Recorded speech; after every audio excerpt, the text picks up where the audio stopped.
The 7 seals of Revelation follow the rapture, and they are worse than you can possibly imagine.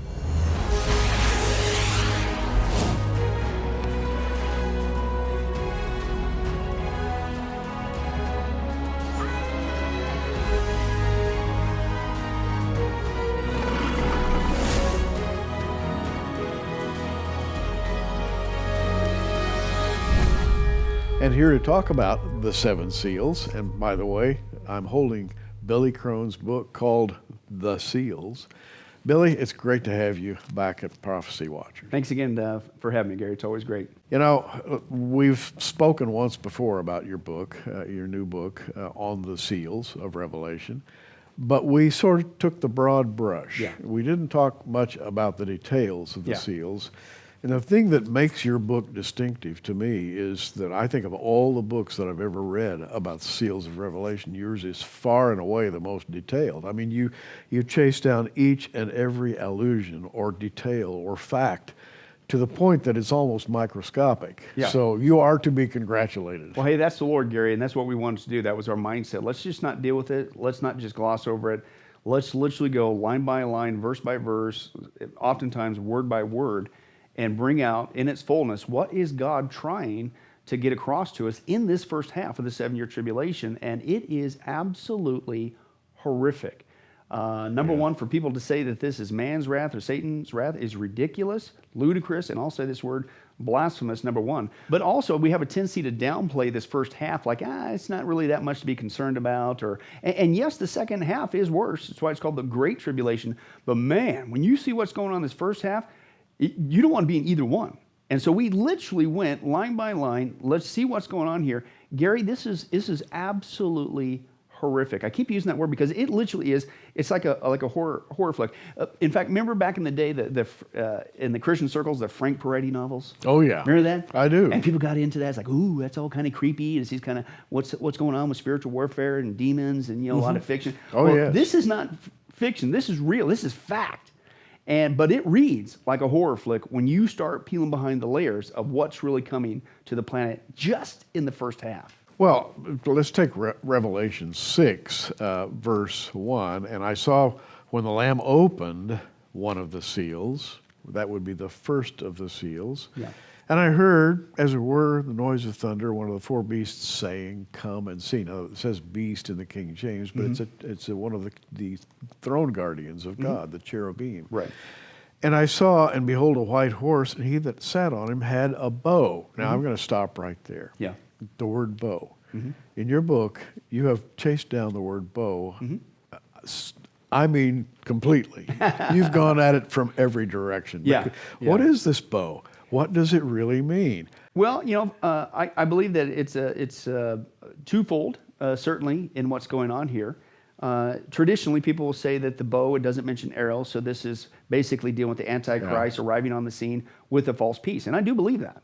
But I believe that not just because of the bow, not just because of Revelation 6, I believe it because contextually, the parallel passages that go along with this, Daniel chapter 9. This is the beginning of the 7-year tribulation. What starts it? When the Antichrist makes a what? A covenant, a treaty, if you will, a peace treaty with Israel. So we know it starts off with just this era of peace. And certainly the bow doesn't have arrows, and that could be that too. But also even contextually, you look at the second seal, and it's not just war. It says before he gets to that, he says, and they were given power to take peace from the earth. So there seems to be a peace that goes on there. However, what's interesting is the bow there, even scripturally, but also historically. We deal with the Parthians and the Romans and all the historical context, because they are the ones who used the bow that's mentioned here. But the bow was also a warring instrument, right? And just because it doesn't mention arrows doesn't mean that this Antichrist guy doesn't have warring intentions. He certainly does. He'll show his true colors, sure enough, in the second seal. But I think it's a both and. I don't think it's an either or. Certainly, he comes riding in on this false utopia, this false peace. He was able to do what nobody could do. He brought peace to the Middle East and the world scene. And all. This guy's the world's savior. He's incredible. But behind the scene, he also has his warring intentions. The bow, then, being a symbol of false peace. Yeah. Really, it's a symbol of God's peace. When the water drained away after the great flood, and Noah was given a sign in the heavens, the bow, And have you ever wondered if maybe this isn't an expression of that same sign? Well, the Antichrist, of course, he's the Antichrist. He's Right. the opposer of Christ, in place of Christ. And that's what he does. Because he comes, again, this is another aspect, he comes on a white horse. Now, and we did all the Yeah. study on this. Why white? Not just why a horse. The horse is basically the battle tank of the day. And that's another aspect. But why white? White in the scripture symbolizes purity and righteous. Well, is this Right. guy righteous? Absolutely not. That's But that's true. what the Antichrist does. He gives this false sense of purity that he's a righteous guy here to help us, and he's here to bring in this peace, and he's so great, and yay, the planet, and all that stuff. And yet, but he's hiding his true intentions. He's an Antichrist. He's a faker. He's an opposer in place of Christ. He's a false Messiah, right? That the scripture warns about. And his white horse sort of speaks of the false Messiah. Yeah. Oh, speaking of detail, white horse, man, we go into great detail on the triumphal procession of the Roman emperors when they would come back from a time of victory. There's so much that pops out there that certainly fits what's going on in the scenes with this arrival on the world scene, this Antichrist figure. With the Roman procession, including coming in on a white horse, but all the things that comes, all the bells and whistles. This is a huge, massive global party. I think that's what's going to go on here too. But also with the Roman triumphal procession of these guys, these victors, they would literally be considered, quote, godlike. Right? Godlike with there, and that certainly fits the context of the Antichrist that Paul fills in the blank. He goes into halfway point of the 7-year tribulation. Again, Daniel mentions this, Daniel 9, Jesus in Matthew 24. Halfway into the 7-year tribulation, what's he do? He goes up and he just doesn't, he accepts the world considering him godlike because he brought in this false peace, right? But he then says, no, now you will worship me as a God. He goes and declares himself to be God. And see, that was the difference. All these nuggets, Gary, keep popping out when we did the research. The triumphal procession, they had a guy that followed the guy, and literally the whole time he was whispering, it's real cool. He was whispering in his ear, okay, you are not a God. Now, the people treat him like that, but he was to be reminded, don't get a big head, you are not a God, and look behind you. Now, you add to that, with this guy, he says, and this guy didn't just ride out in his triumphal procession, right? He's godlike, right? The Yes. world accepts him, right? He rides out as a conqueror bent on conquest. So this guy doesn't look behind. He doesn't say, oh, you're right, I don't want to get a big head, I'm here to serve the people, right? No, this guy, he's bent on conquest. Once he takes the scene, he takes the bait. Everything that Jesus rejected of Satan in the temptation, Matthew chapter 24, ultimately where Satan drops the bomb on Jesus, and of course Jesus refuses. He says, bow down and worship me. I'll give you all the splendor of this world. This guy accepts. Jesus rejects the true Messiah, but the Antichrist, the false Messiah, he takes the bait and he runs with this baby. He says, no, get out of here. I'm not listening to your whispers. I am godlike. In fact, I'm going to tell people you got to worship me as God. That's what starts this thing. It's a smoke screen. It's a false peace. He rides onto the scene and then he shows his true colors very quickly. And that's what you see in the second seal there, right? It going on there. And it comes out on another horse. And again, the horse, we deal with this extensively. And Gary, there's so much going on here. Well, the horses are different colored. Yeah. They seem to have different functions. You go all the way back to Zechariah, which also has a horse imagery. Different. In fact, you show that there are 4 different colors of horses in Zechariah, Yeah. which foreshadow Revelation. And by the way, I love the way you treated that subject because it makes it clear and easy to understand. Yeah. A lot of people have written about Zechariah's horses, but I think you really nailed it. Yeah. Well, and the same thing if we back up just a hair on the first one, there's actually some people that say, well, gee, it's a white horse, so this must be Jesus. No. And we deal with that in great detail. This is the Antichrist. This isn't Jesus. Contextually, Jesus, it says right there, and the Lamb open. So Jesus is the one who's initiating these judgments, not man, not Satan. But Jesus is in heaven unlocking these things, giving the orders for the living creatures to unleash this judgment. So he's not going to be on the earth. Also, Jesus doesn't come, this is at the beginning. He doesn't come until the end, right, with that, etc. So once you get behind the scenes of what's really going on, there's a lot of things that people are very quick to say, oh, I think this is, you can't say that. And I'm not here just about like debating people. I want to know what it means. And I think we can know confidently what it means, but you got to do your homework with that.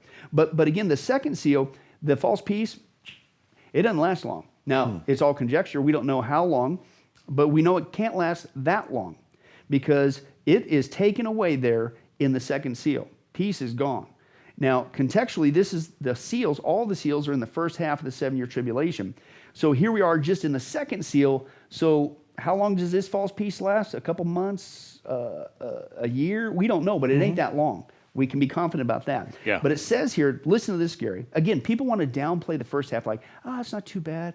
You say, watch this. Okay. Right? He says there, he comes out on a red horse, right? And its rider was given power to take peace from the earth. So here goes a false peace. Here comes, right. And what's it replaced with? And to make men slay each other. Now, first of all, notice he says just men. He doesn't say armies. And a lot of people say, well, this is the war seal, and that's what we call it. And so we go, war's going to break out on the planet. Well, I do believe war will break out on the planet. But sometimes we have this mindset, just like today. Like we sit there, we're watching the war on the planet. We'll get updates on the news as we're sitting there eating our nachos, right? We're just kind of disconnected from it. That's not what's going on here.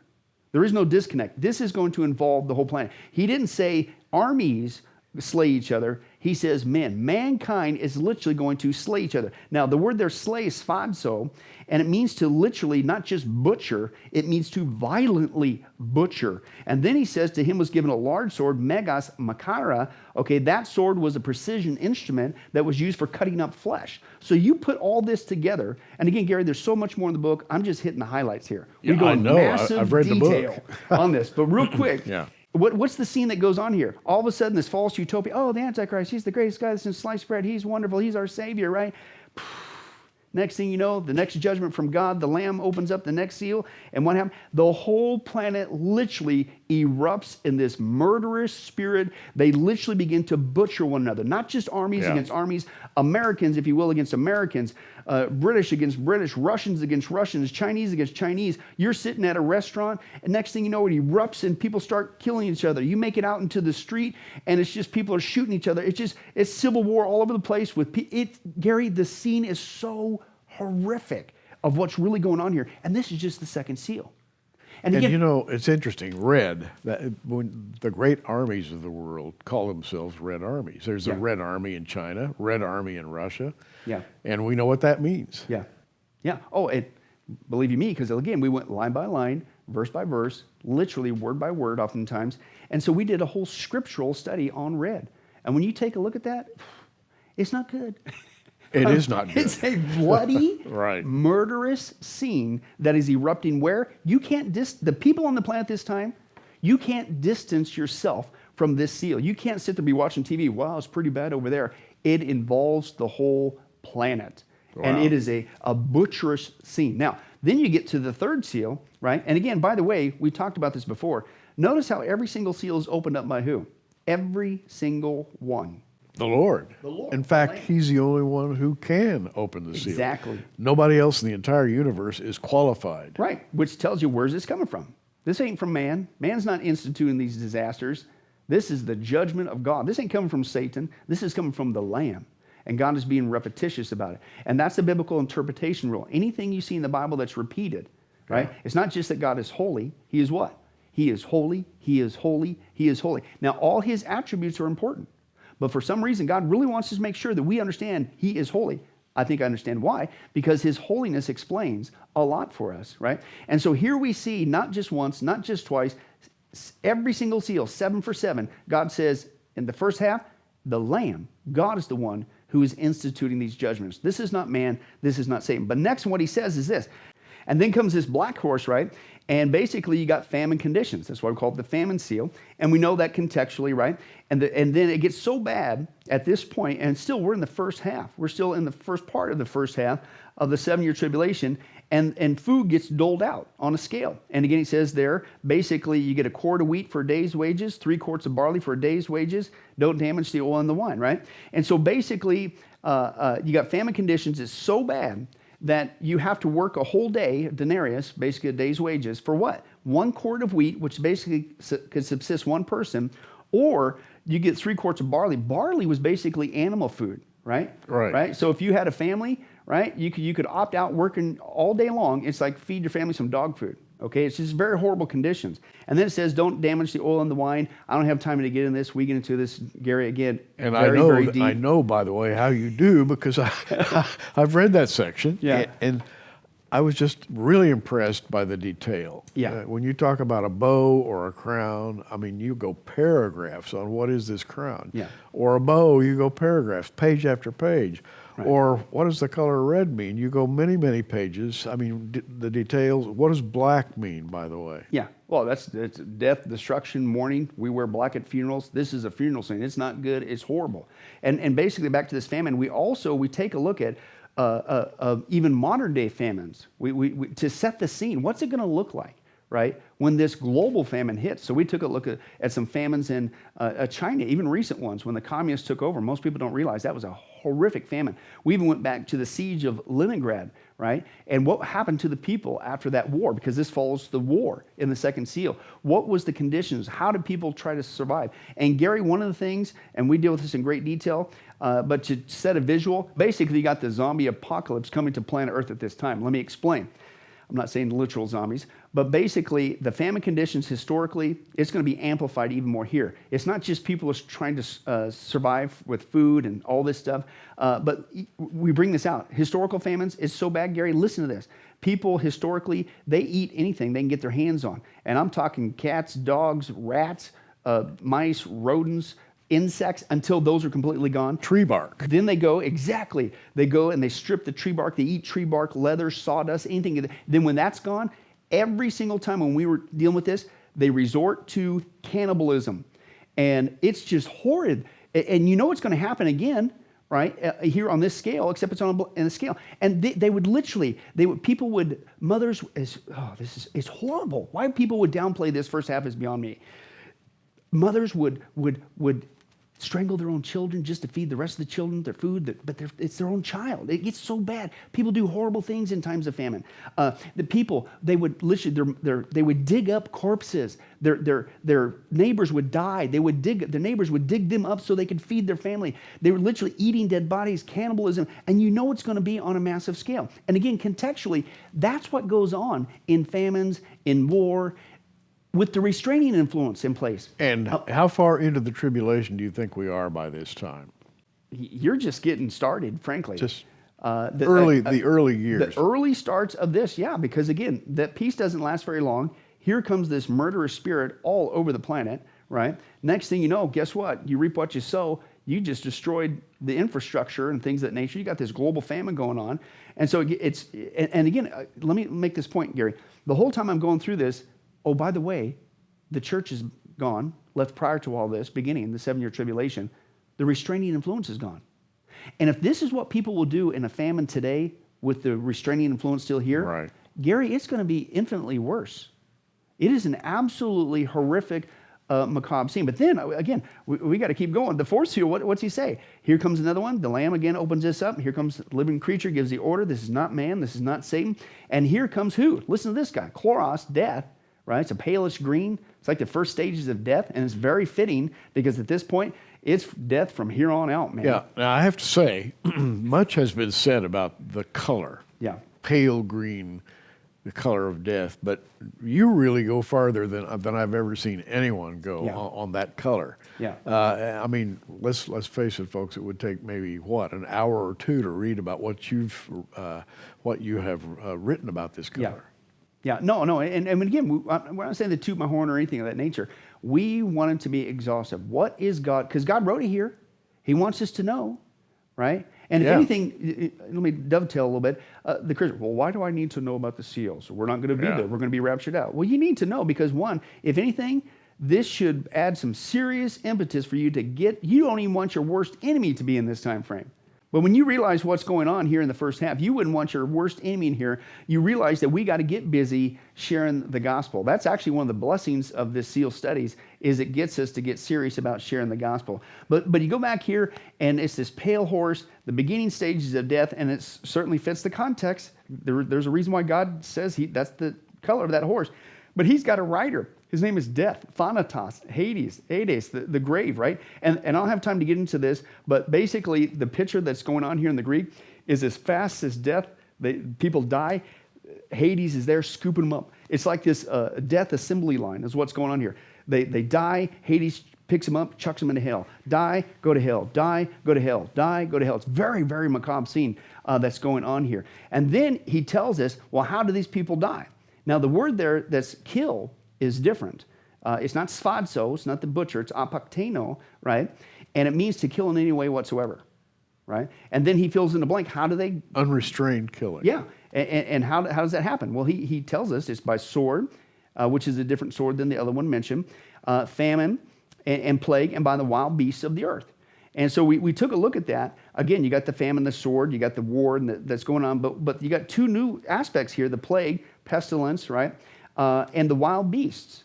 How does humanity know? Because recently there was a movie that was aired, and it made the rounds, and guess what the subject was?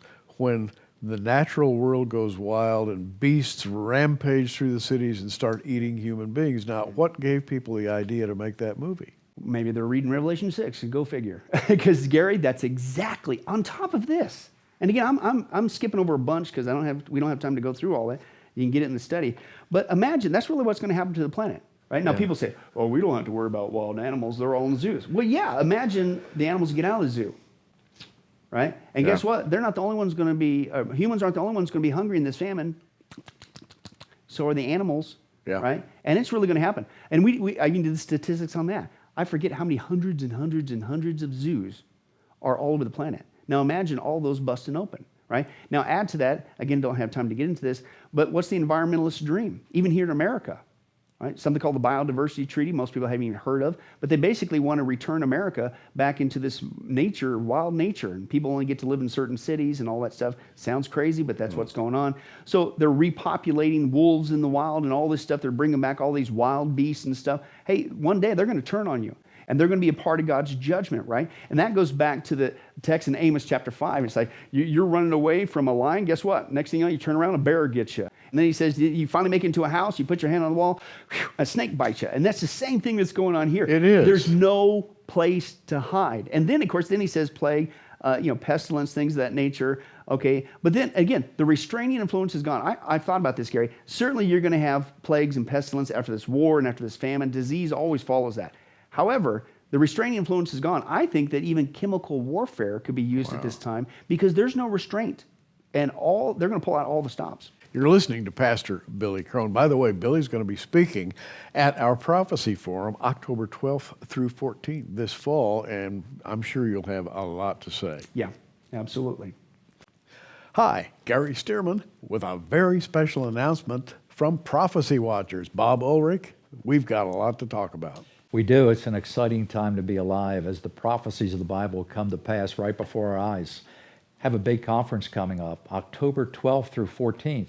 We're going to be celebrating the 70th anniversary of Israel at the second annual Blessed Hope Prophecy Forum at the Embassy Suites Hotel in Norman, Oklahoma, October 12th through 14th. You can register for the event at prophecywatchers.com or call us toll-free at the phone number on your screen.